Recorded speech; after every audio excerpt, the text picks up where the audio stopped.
Throughout history, there's always been the bad guys. The ones you will see and hear about in this new show are the ones that are guilty of some of the world's worst crimes.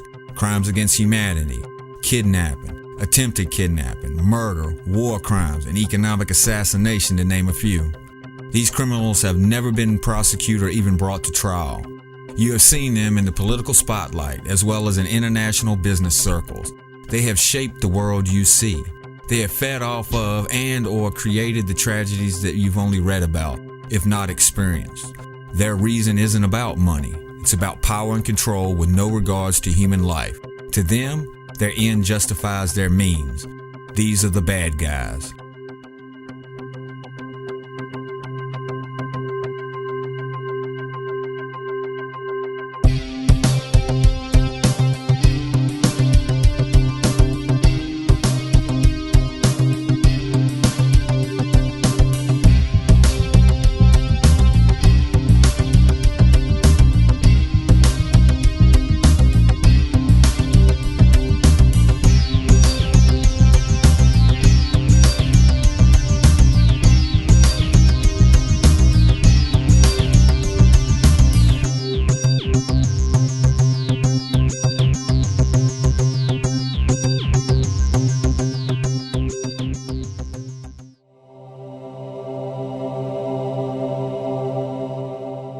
Henry A. Kissinger was born Heinz Alfred Kissinger in Germany, May 27, 1923. His father, Louis Kissinger, was a school teacher. His mother, Paula Stern Kissinger, was a homemaker. Kissinger had a younger brother, Walter Kissinger. In 1938, fleeing Nazi persecution, his family moved to New York. After high school, he studied accounting at City College in New York. In 1943, he was drafted into the United States Army.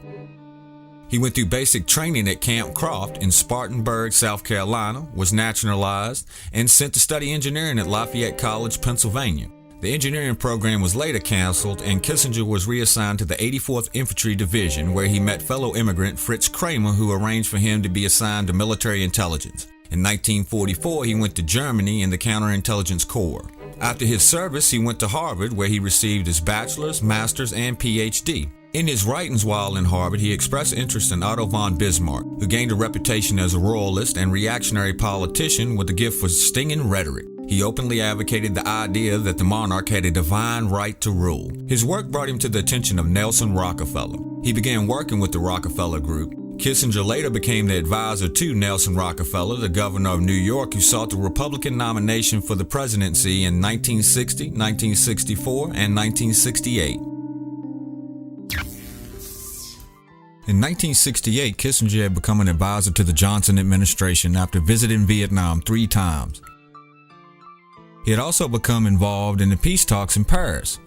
He shared this information with Richard Nixon, who was running against Herbert Humphrey in the presidential election. He told him that the Johnson administration was close to an agreement with the North Vietnamese, which was being kept secret from the South until it was finalized. At the end of October, Kissinger called to tell the Nixon campaign that there had been a breakthrough in the peace talks. The bombing of North Vietnam stopped, and the final talks were to begin, which gave Humphrey a last-minute surge in the polls. A few days before the election, President Thieu of South Vietnam refused to join the negotiation as advised by the Nixon people, who said, "Hold on, we're going to win." These people are proceeding on the assumption that folks close to you tell them to do nothing till January the 20th. You got it. Now, we think... I know who they're talking about, too. Is it John Tower? Well, he's one of several. Ms. Chenault is very much in there. Well, she's very close to John. And the embassy is telling the president, and the president is acting on this advice. He started doing it back about the 18th, following our talk on the conversation on the 16th. The peace talks collapsed, and Nixon went on to win. Nixon wasted no time making Kissinger a national security advisor and later Secretary of State. Less than a month after Nixon took office, him and Kissinger drew up plans to bomb North Vietnam sanctuaries in neutral Cambodia, which was against the U.S. Constitution because the bombing of Cambodia was an act of war which needed approval by the U.S. Congress. Kissinger also approved a plan to conceal bombing missions from military records. Under Kissinger's supervision, pilots flew over 3,600 secret missions over Cambodia, dropping 110,000 tons of bombs. The bombing was soon picked up by the press, and Kissinger admittedly got the FBI to use wiretaps to find the leak. He wiretapped his staff as well as reporters. He began meeting secretly with the North Vietnamese negotiator Lao Duc Tho, which were kept secret from the U.S. government. Even the Secretary of Defense didn't know anything about the meetings. Meanwhile, Prince Sihanouk was soon toppled by a CIA-sponsored coup in Cambodia. Kissinger denied CIA involvement in the coup. Kissinger threw support to coup leader Long Nol, who attacked the North Vietnamese immediately. Kissinger implemented the decision to invade Cambodia, which drew resignations from the members of the NSC staff. In 1973, Kissinger was jointly awarded with Lao Duc Tho the Nobel Peace Prize for ending the war in Vietnam. Lao Duc Tho refused the award because there was no peace in Vietnam. The war continued. The U.S. also continued to bomb Cambodia, which illegally was directed by Kissinger. A few years earlier, major corporations were worried about Salvador Allende, who was running for president of Chile, nationalizing their copper industry and conveyed their concerns to Nixon. Allende won. During the period Allende was waiting to be confirmed by the Chilean Congress, in a meeting with Nixon, Kissinger said, "I don't see why we should stand by and watch a country go communist due to the irresponsibility of its people." In another meeting between Nixon, Kissinger, and the CIA director Helms, they wanted to come up with a plan so Allende would not come to power.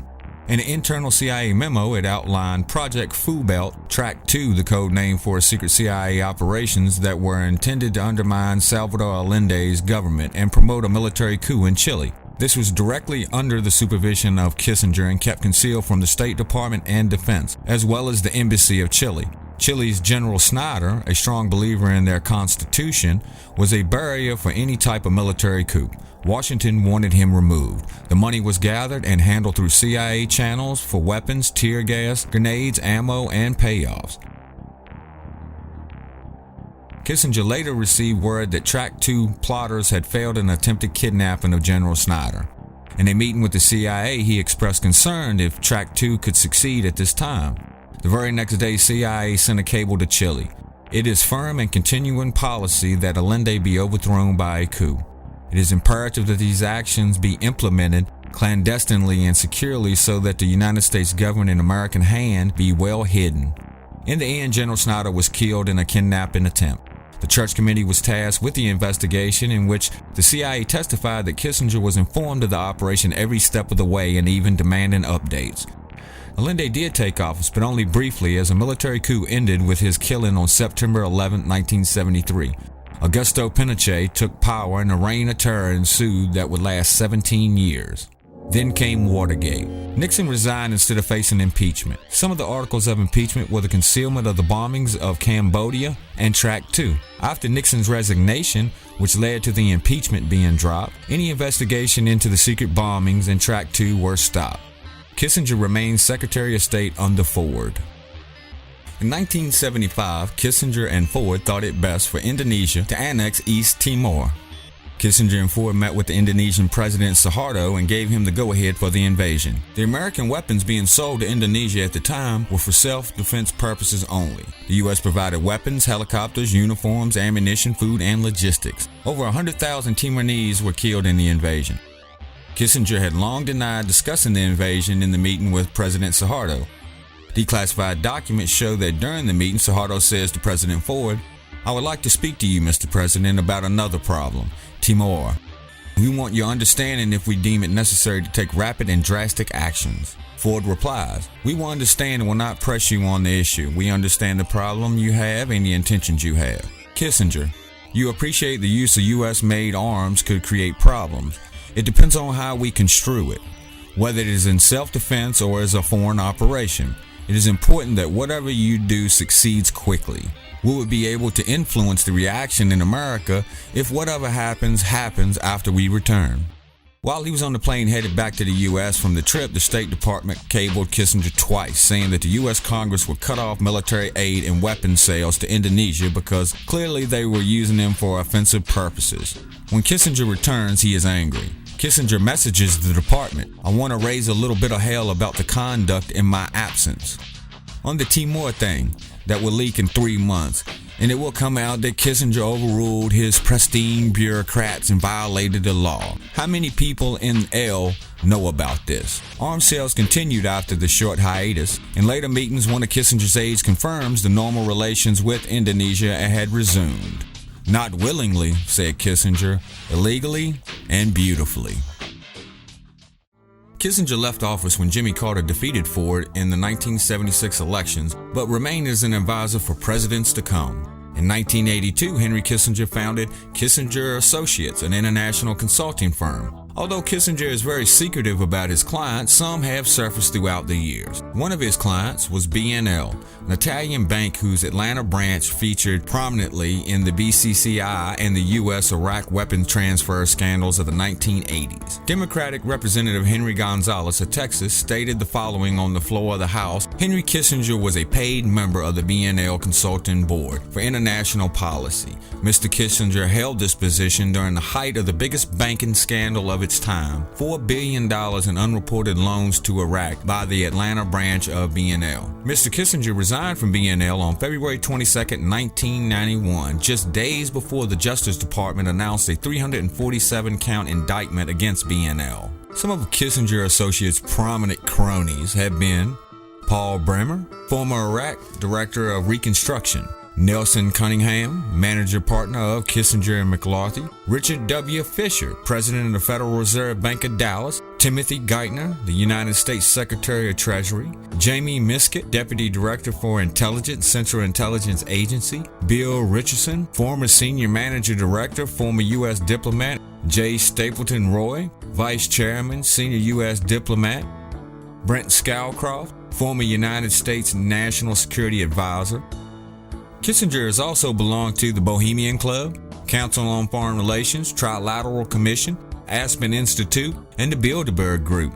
He is also an honorary Knight Commander of the Order of the British Empire. In conclusion, Henry Kissinger is guilty by his own admission or by the documentation contained of crimes against humanity, war crimes, conspiracy, attempted kidnapping, murder, breaching his oath of office, treason, and the list goes on and on. Henry Kissinger worked his way into political power and through his contacts built his legacy on the graves of innocent people. No one can even guess the number of dead from his political and business moves. His disregard for life and pursuit of power has earned him a seat at the table of the bad guys.